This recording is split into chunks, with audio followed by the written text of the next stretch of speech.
Eksklusibong nakapanayam ng News 5 sina Tom Hanks at Tim Allen para sa Toy Story 5. Ibinahagi nila ang sikreto sa isang long-lasting friendship.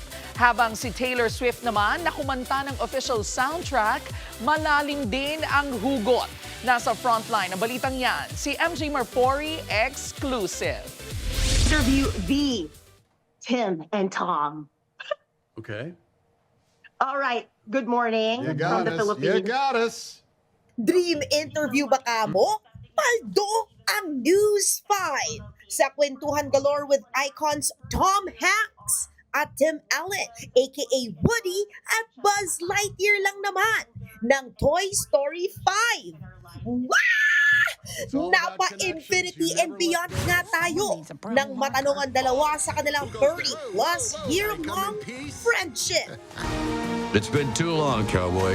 It's all about connections. You never let go of those connections. You make them and you keep them for the rest of time. You pick up right where you left off. You don't have to get to know each other again. You know each other in and out. When your friend calls, you are there for them. At ang top 3 secrets daw nila for long-lasting friendships. Be honest. Be kind. Wow, why is he so smart? You got to be there. Presence. Presence, yes, nice. 1995 nang unang ipinalabas ang Toy Story na nagbago sa mundo ng animation forever. Makasaysayan ng pelikula dahil ito ang kauna-unahang fully computer animated feature film sa buong mundo. At mula noon, ilang henerasyon na ang lumaki kasama ni na Woody, Buzz Lightyear at ang kanilang mga di malilimutang makikipagsapalaran. At ngayon, sa Toy Story 5, isang makabagong hamon ang kakaharapin ng mga paboritong laruan. Dahil kung dati ay mga bagong laruan ng kanilang kalaban, ngayon naman ay ang technology.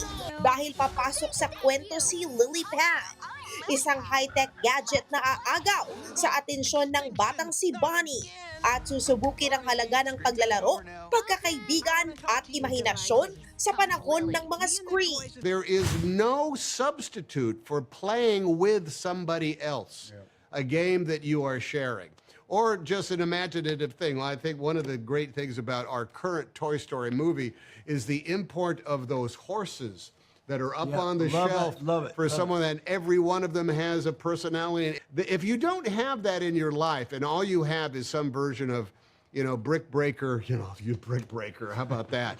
Or, Minecraft or whatever it is, you're really missing. Breaker? It was on the BlackBerry. Do you remember BlackBerry? You really are missing out on one of the pleasures of being alive, and that is play. Gaya ng karamihan sa atin, isa rin si Taylor Swift sa ika nga ay pinalaki ng Toy Story. Trending nga ang kanyang duet with the OG Randy Newman ng You've Got a Friend in Me. Some folks might be a little bit smarter than I am. No one's smarter than you. Bigot.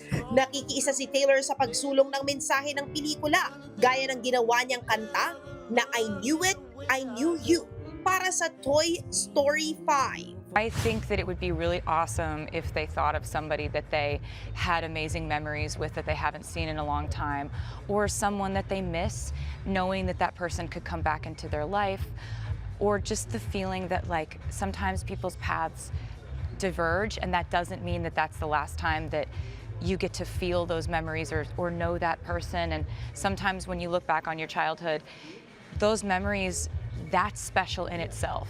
Showing na ang Toy Story 5 bukas sa mga sinihan sa bansa. Nagbabalita mula sa Frontline. MJ Marfori, News 5. Mga kapatid, Jervy Wrightson po. Eto na nga. Para sa latest showbiz news at iba pang kay-alaman, mag-follow at mag-subscribe na sa social media pages ng News 5.